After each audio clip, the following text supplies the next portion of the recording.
Can you all hear me talking? Yes. Okay, cool. I'll be quiet now. I just wanted to see if it worked. Okay, so Hey, Beth. Hi, John. How are you? Doing well. Good. okay, so hopefully now everybody can hear and I don't have to type anything anymore. So here we are. This is so exciting to see everybody. If you are willing, would you just type in where you currently are in the world? Oh, there's Rose. Like, I don't mean in the Minecraft world, in the actual world.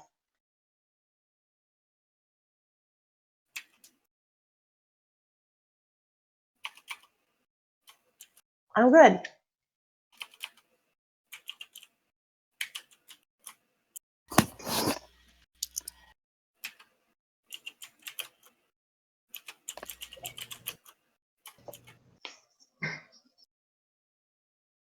Okay, that's so exciting to have people from all over the place. So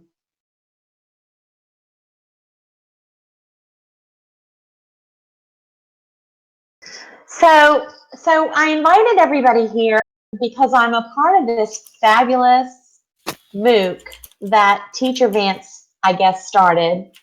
That supposedly I was in last year for a bit. I don't even recall it, but I'm so glad that he invited me to participate this year because this year I've fully embraced it. We're playing survival version for 5 weeks. There's some sort of a goal every week. I'm not sure that I understand what the goals are. But I'm having so much fun playing survival, and I can see now why my students are always begging me to play survival. And it just dawned on me one day that we ought to do a Survive the Summer here in VSTE Place, that we should get a parallel thing, I don't even know what to call it, going, so that we can warp into survival mode and sort of replicate what the group is doing in the MOOC. So I just kind of want to start with, I have a million questions, but just to anybody who is participating, how did this MOOC get started? What's the history behind it?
like being fearless.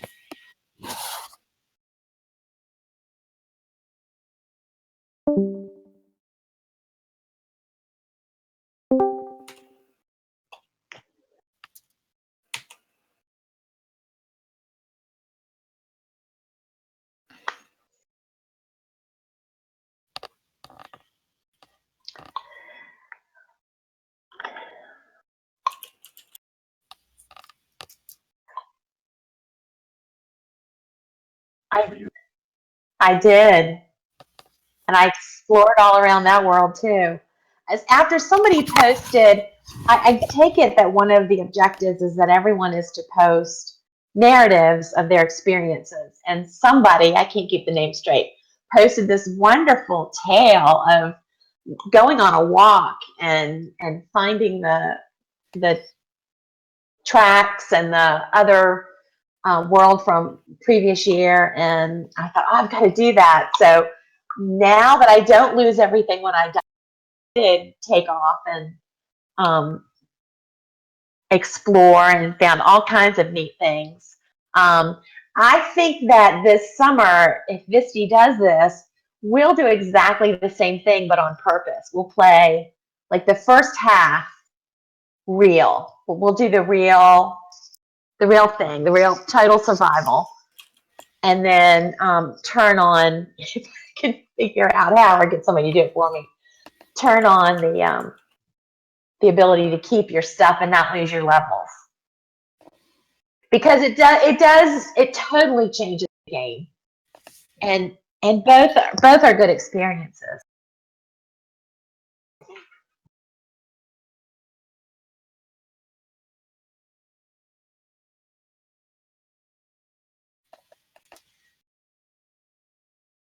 I agree. That's actually what I'm doing. So is in the 4th grade curriculum in Virginia is Jamestown, and I'm doing this world with my 4th graders where they have to build the Jamestown fort. And one of the things I did was I enabled survival mode and hunger. So not only do they have to farm resources to build Fort James, but they also have to collect food and build ovens to cook meat and grow wheat. And so it's a whole survival thing. And I had one class, they got a do-over because they all died. Wow. So it was like a real wake up of like, and it was neat because it's a great way to build empathy with them on what the colonists went through. Oh, that's a good point. Excellent.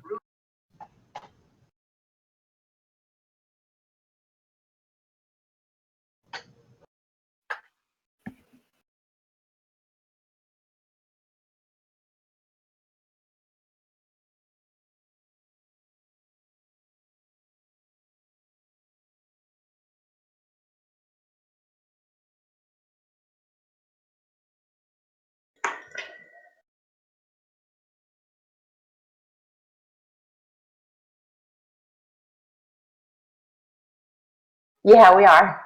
Oops.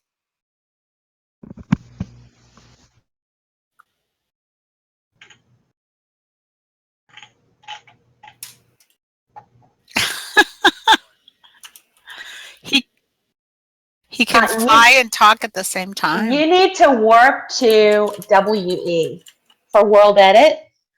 This is a classroom that I think TechPlex Engineer and Bented maybe built to teach us World Edit. Bented is a student from our East Coast Miners server, and TechPlex Engineer is an adult computer science guru, young, 20-something, who gets me out of hot water when I break things. Everybody needs one of those.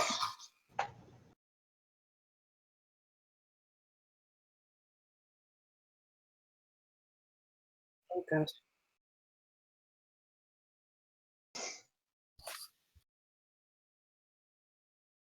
Okay.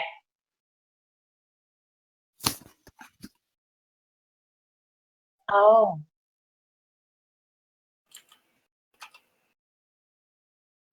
Yeah, I'm right here.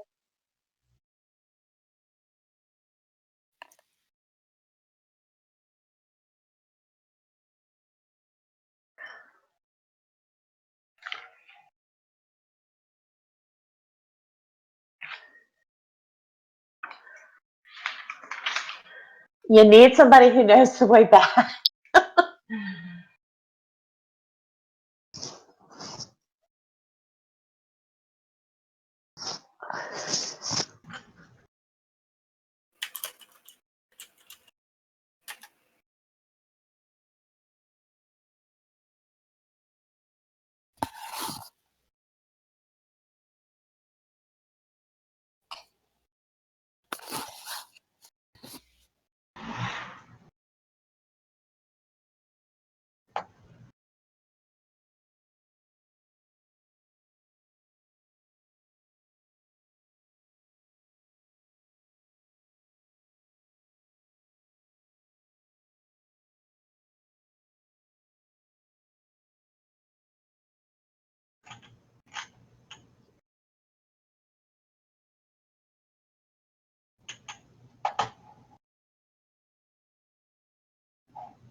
Rose, they're not very comfy. They're not padded.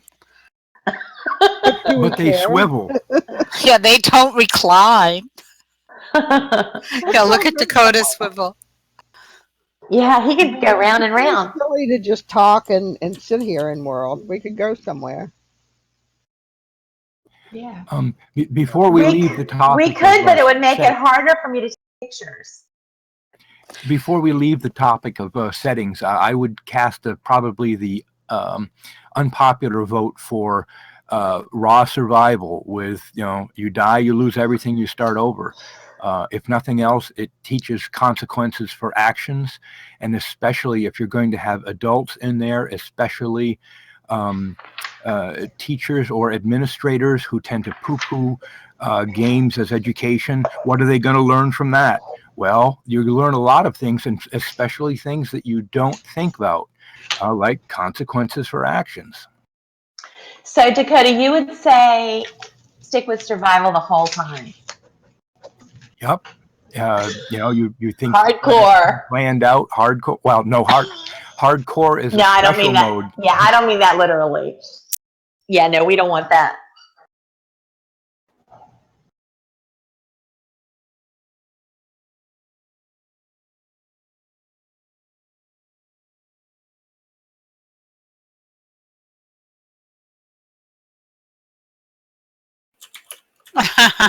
That's what I need, a kid.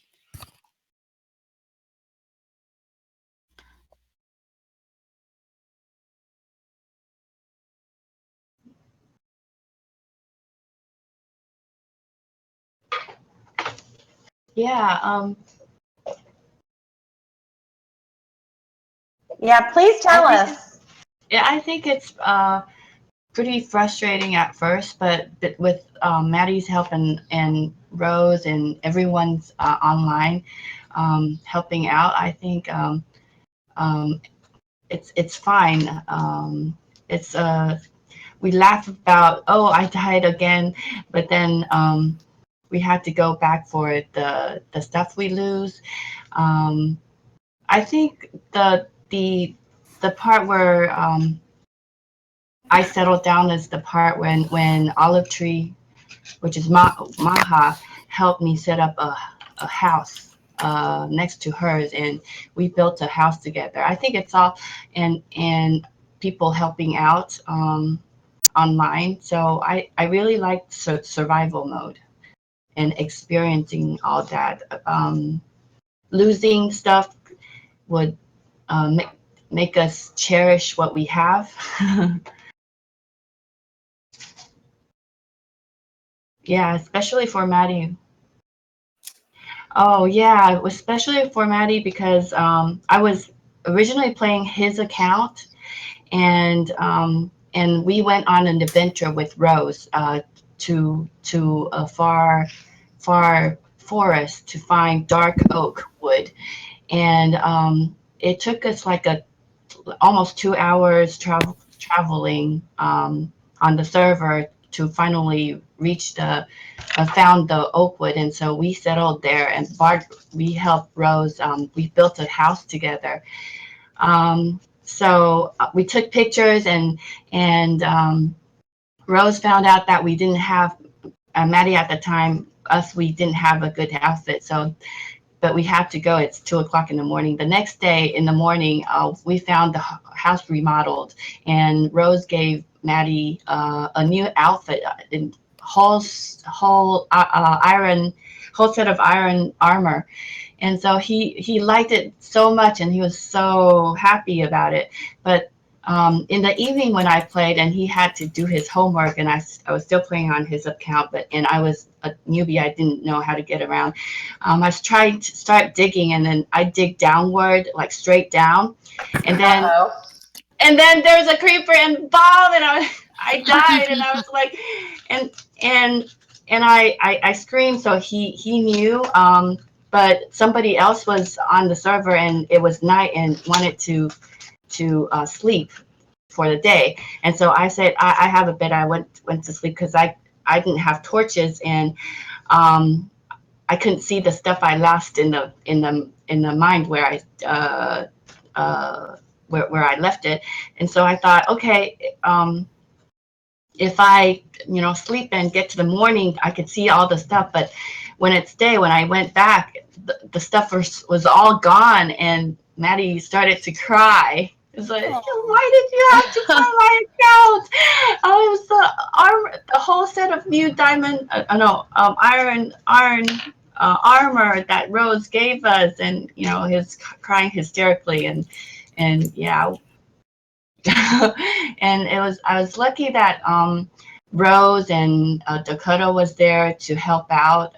Rose gave Maddie a diamond sword, and we started settling down, having a house, and building a safe mining place. And that whole experience bond us together. And we every time we go online, we try to stick with Rose and Dakota and anyone else online, and we learned a lot. So I really liked the survival mode, although it was yeah.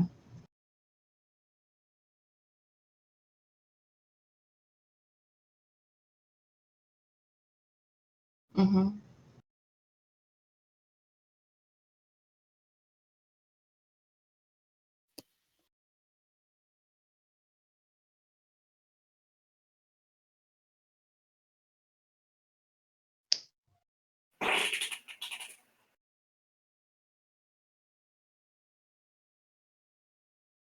That's really helpful. Okay, so what kinds of things do you think we need to provide in the world before the game ever starts? Like, you have a long house that has a few supplies and some directions. Was that built in creative before the game began?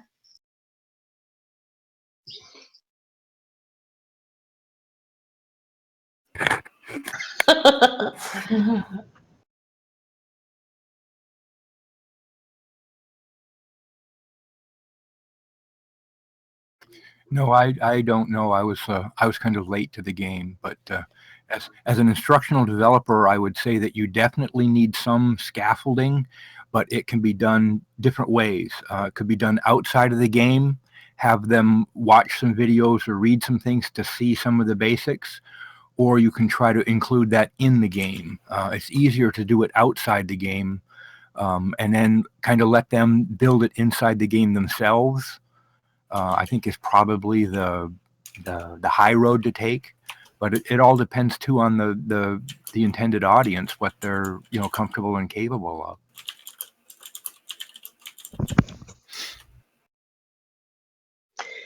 Yes. Definitely. Depends on how much time you have too. Well, go ahead.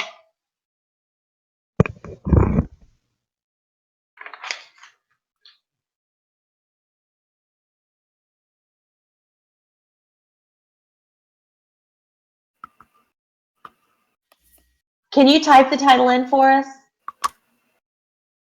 I feel like I missed part of it. Okay. I'm Googling.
I'm all about serious play. Survival. You did it in survival. Oh my gosh. That is pure. That is really pure. Okay. Does anybody else have questions? One of the things I was just going to say about starting off is what I found with the kids that play on my server is that when I have them build the initial base themselves, it establishes community more effectively than when I build it for them. So every so often we start these kinds of projects to get the kids doing some writing and stuff like that. And in the past, I've, done the traditional instructional designer thing and thought I'll go and set all this up and it'll be all beautiful and adult made and I'll be so organized and I'll have chests and signs. And the kids kind of aren't interested in that. And they go off and do their own thing. And they don't tend to have that initial phase of bonding together. Okay. Whereas when I say, here's the spawn point for this project, what do we need to get started? Let's build it together. And they actually build the base longhouse or whatever you're going to call it. And they find some chests and they set up how we're going to share resources. They actually create bonds at the beginning of the project and develop their characters together. And the whole way that the kind of role play that we do around these kind of survival projects that we run works much better. So tell me about the role play aspect of it. What do you mean by that? Well, one of the things I'm interested in is getting the kids to not only build together and, use Minecraft, but actually out of Minecraft do some writing or make some artwork or, make a video, all those sorts of things, because I'm interested in getting them to, develop digital literacy skills and all those sorts of good things. So what we tend to do is when we do a role play project like this, we actually start with the name of the place and a basic kind of idea of what we might have. So we're doing one at the moment that's called a loon, and it's actually come out of the kids making a whole bunch of questions, a whole bunch of comments and asking questions about Trump and current political drama. Oh, good. I hope they can find the answers for us. Well, it actually kind of inspired the idea that we should do something around civics and citizenship. And so let's create a nation. Let's start from scratch and build a community. And what would we need in our constitution and what would be our laws? And will we be socialist or will we be capitalist? And all those sorts of things. So at the moment, they're actually at that phase of figuring out what the currency is going to be. How are we going to trade? What's our... What are we going to have money? Who's going to pay? All those sorts of things. But so I just asked them to create a character profile initially. So they come up with a character name and we use a plugin that allows us to give them nicknames if they want to have a nickname in the game for the project. And we just use the guild website forums to record all of that. So we asked them to write some comments and kind of progress it. And so I let them figure out what's going to happen. And I just do a little bit of kind of, support and scaffolding around the edges to ask the right questions and kind of, post a blog post every now and again to kind of structure a little bit to push them in a particular direction. And the other thing that I encourage them to do is to regularly write about what's happening. So very much the way that us, educational type people write blogs, I ask them to write reflective forum posts. And what we're doing this time is we're asking them to help us to actually write it, turn it into a story. So a la Warcraft lore, inspired by that kind of structure. we're actually asking a group of the kids who are really into writing. My minor girls, who are all about 11 to 15, are really into writing. They're actually kind of taking what's happening in game and turning it into a chaptered story. That is really neat. Wow, that's really something. Okay. So one of the things that we'll have to do is figure out what our goals are for teachers that want to learn how to play Minecraft. Hopefully, to take it into the classroom. So for the MOOC, what are the requirements for people to complete it successfully? Are there things everyone must do? Wondering if we should do something like that with ours.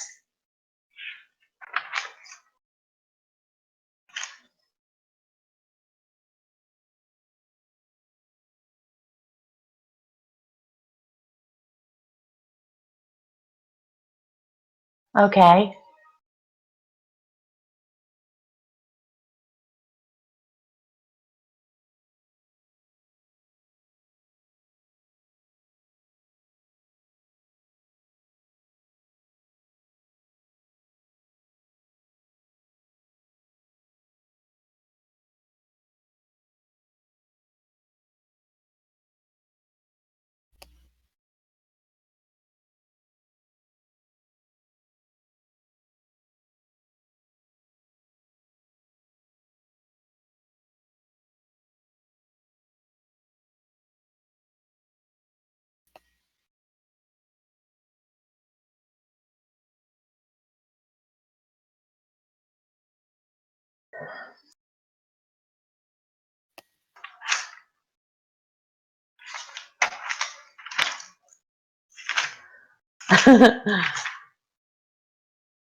Okay. We're actually thinking that we will. Yeah, I guess which you just said, for Virginia certification, teachers need a certificate, probably with hours listed. So we'll have to somehow track hours and maybe a list of accomplishments. I think the idea that everybody has to participate in a couple of synchronous meetings like this would be good.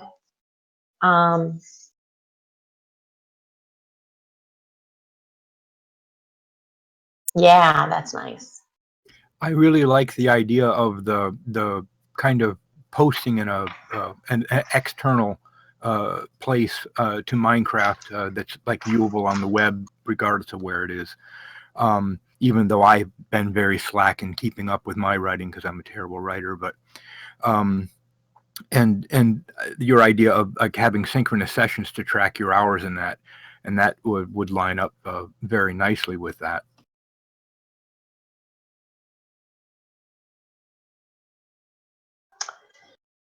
Okay, one more time. We've got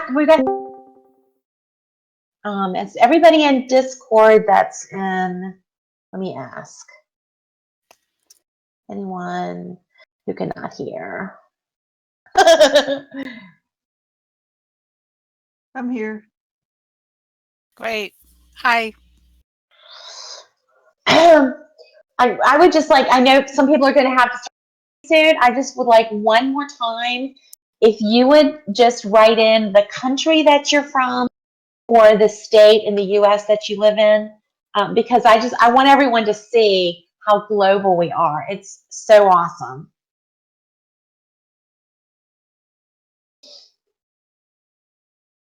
And then, I mean, look at that. Australia, Taiwan. It's just amazing.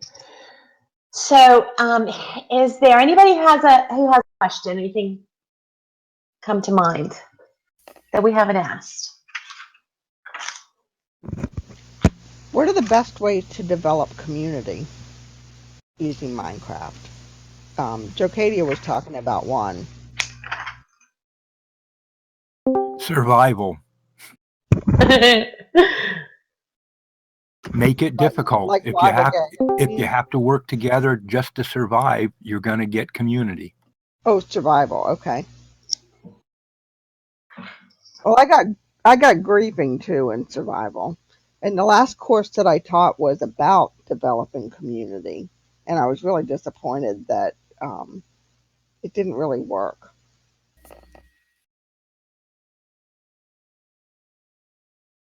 Middle school students. A I had tough about crowd. 20. Yeah, I I think had when about you 20 kids, 11 to 14 years old. I think when you're working with kids that age, if you're going to be in survival, and I do agree that I think survival is the best way to get them to work as a community. But if you're going to work in survival as a facilitator, you do need to have a few tools up your sleeve that help you to manage those challenges. Because at 11 to about 14, blowing other people's stuff up is a fun pastime. And so is taking stuff from other guests. They do it, you know, but I think what I found is that I'm very transparent about the way we log the world. So there are plugins in Minecraft that you can use that will actually log every single block, place, and break that happens on the server. The particular one we use is called Core Protect. And Core Protect lets me see everything that they do. It's all there. I can go and look it up. I can hit a block and I can see who did what to it. And I actually give the kids the ability to look up. So they can use that tool too, and they can look up what each other did, which means we're all responsible for what we do in the world, and we're all accountable. You can get busted if you grief, and the kids really understand that the logs don't lie. You can't make up stories and tell me that you didn't do it or it was an accident or a creeper did it, because the logs tell me exactly what happened. And now that we have that and everybody can see it, we do have griefing occasionally, but it's minimal. And the other good thing about that tool is it has rollback facilities that actually allow you to roll back the disaster. So if someone's broken someone's beautiful castle, you know, generally an 8-year-old's castle gets blown up and they cry, and then their mum emails me.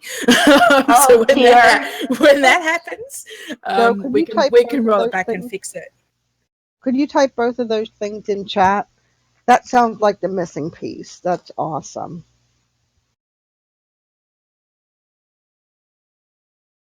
Yeah, so you probably just need to do a little bit of research about which particular flavor of Minecraft you're using. We use Spigot or Bucket, and the plugin that we use is called Core Protect.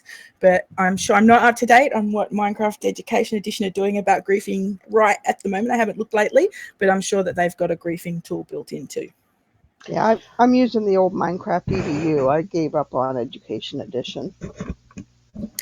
I'm pretty sure there's some logging tools for EDU. If you look on their wiki, you should be able to find that. Okay. Stopping kids from stealing from chests is definitely a tricky one, because, you know, we've all been tempted, you know, to go and, you know, grab a few blocks rather than go and get them ourselves. You know, my kids have that problem a lot.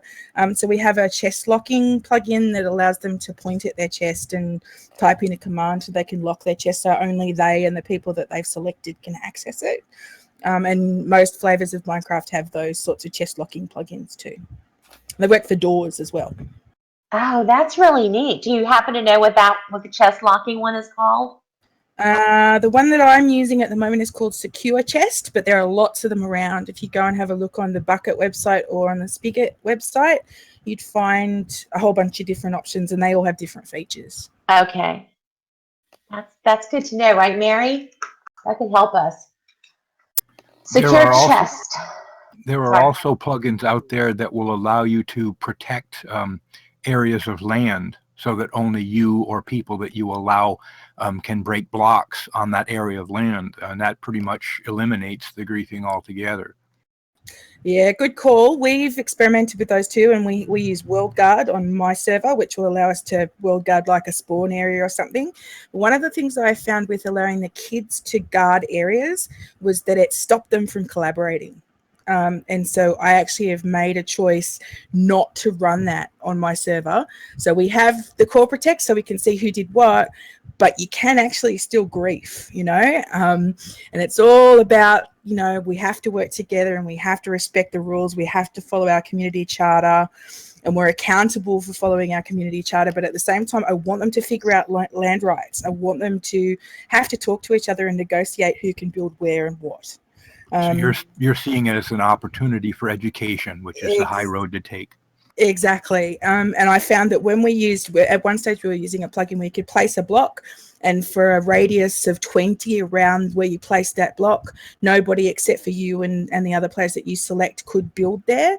And what I found that kids would go and place blocks everywhere and block all these areas and then not work together, you know, or, and it was also a bit of a bullying mechanism. You know, they'd kind of block other kids from being able to build in certain areas and say, no, no, no, you're not building with us. And I found that actually making them have to negotiate land rights has helped to stamp out some of that as well. Oh, that sounds great. Okay.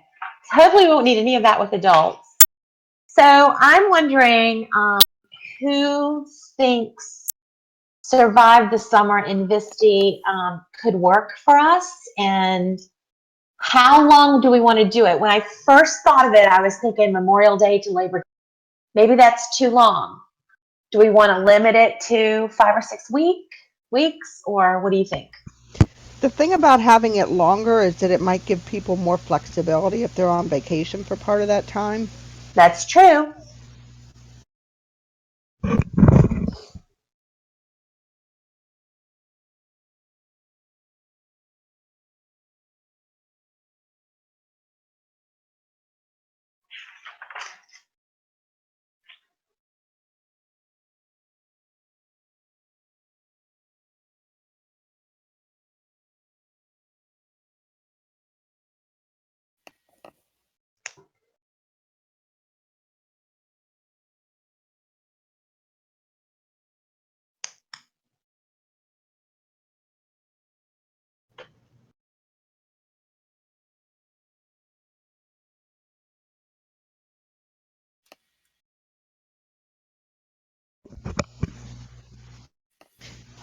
I like the idea of having tasks like the MOOC because it gives you some kind of a structure. I like that something to too. do. And A I little. like using the planner website that we're using. Oh, shoot, it just went out of my head. The one where everybody checks off. Yeah, Doodle. Yes.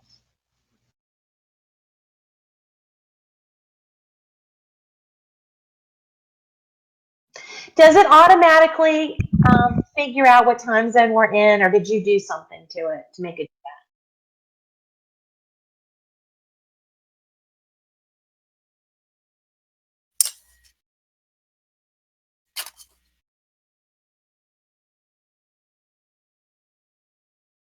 Right.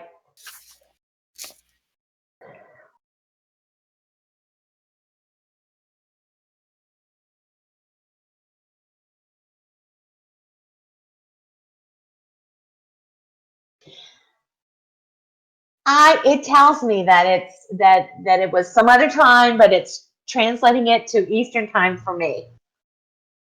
So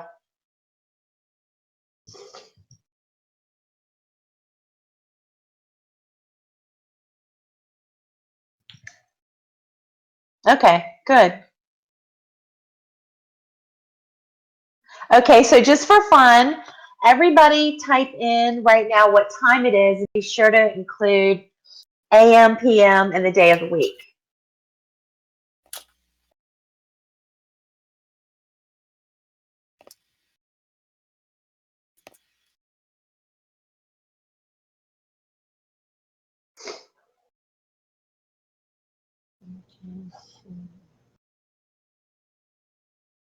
Tuesday.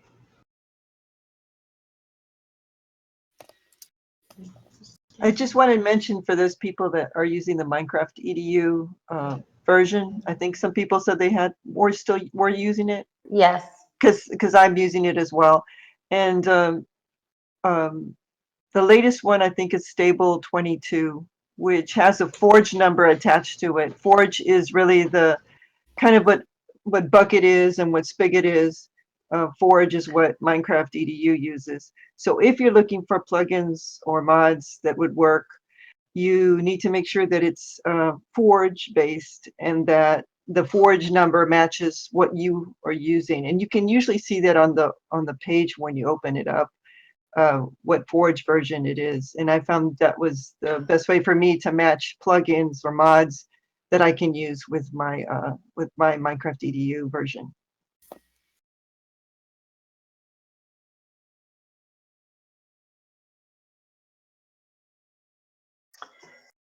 I have broken my EVU server numerous times trying to add mods, especially the non-player character mods.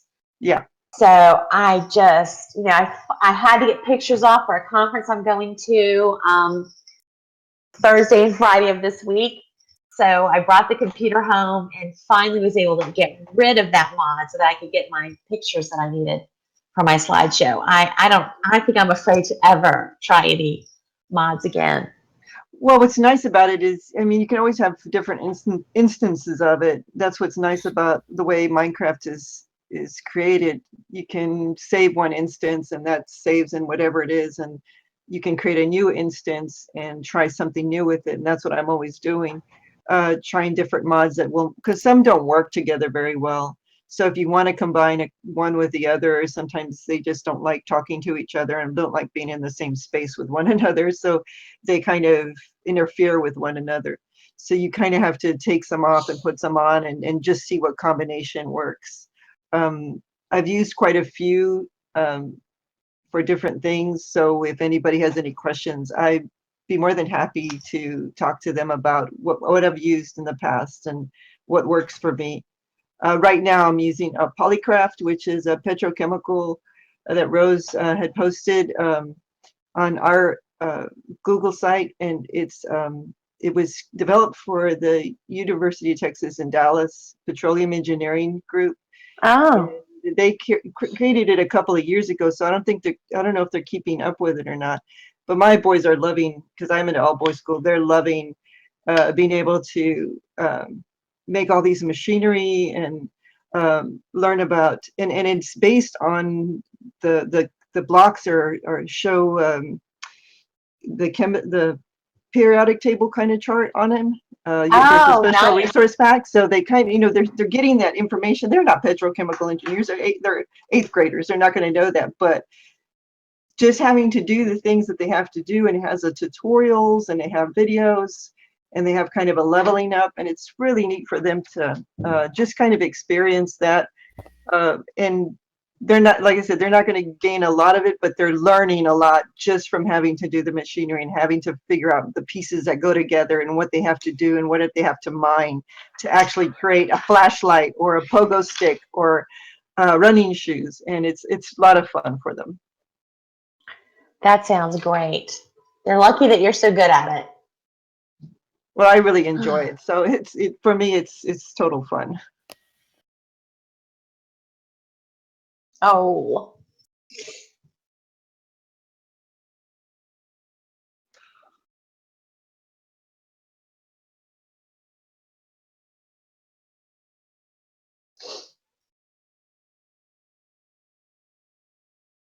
Yep, the kids, I was actually going to email you about that today, Vance. The kids are saying that they can probably do a session on Saturday this week. I'm trying to organise for a few of my older kids to be there to be the tour guides, because it's great for them to do that.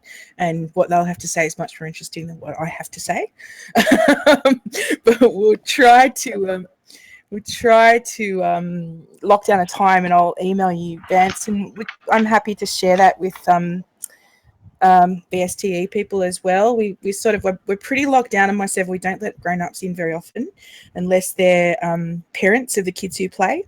because I'm very conscious of making sure that the kids own the world and it's their space. It's not a space where teachers come to look at what they're doing all the time. But when we do open up and have visitors, they love it. So I'm sure they would love to have you come and visit them. We would love to come.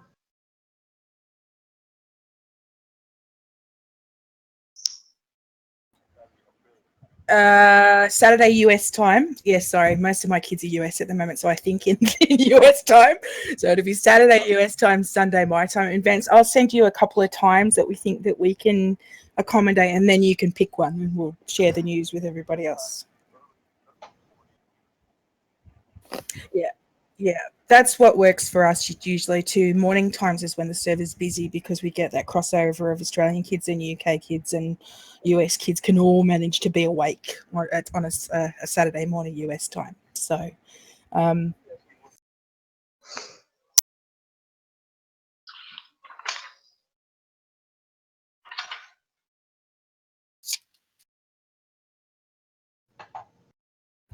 Dean Groom.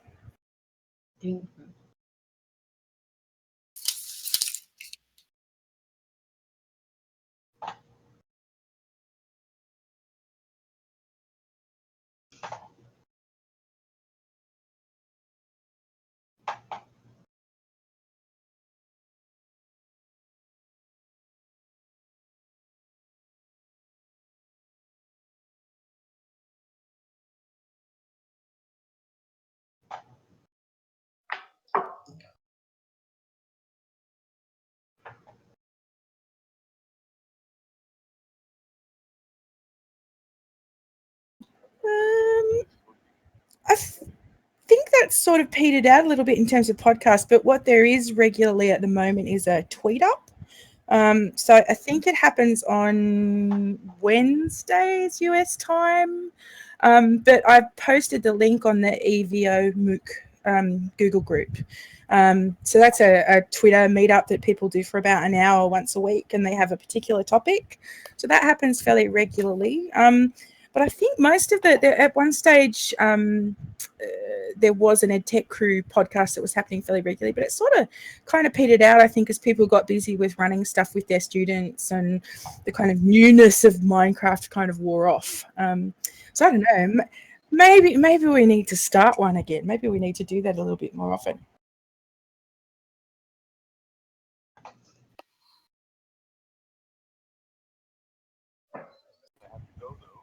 Yeah, go to work.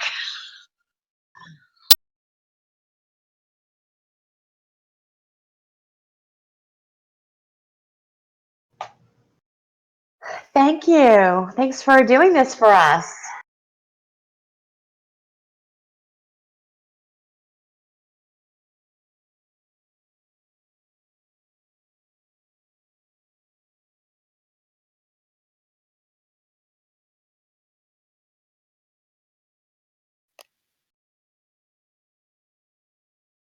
VSTE. It's a Virginia Society for Technology and Education, an affiliate of VSTE.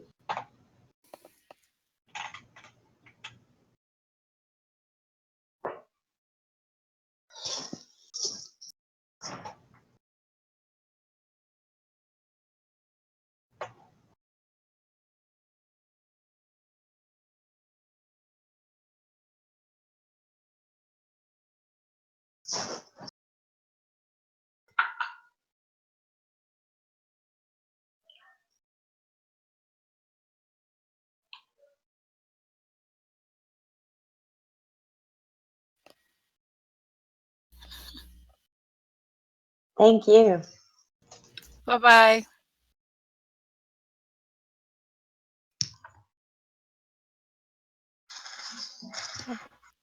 Bye-bye. Thank you.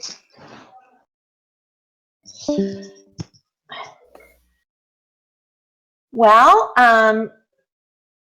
if nobody has any more questions, maybe you'd like to use whatever time you have left to just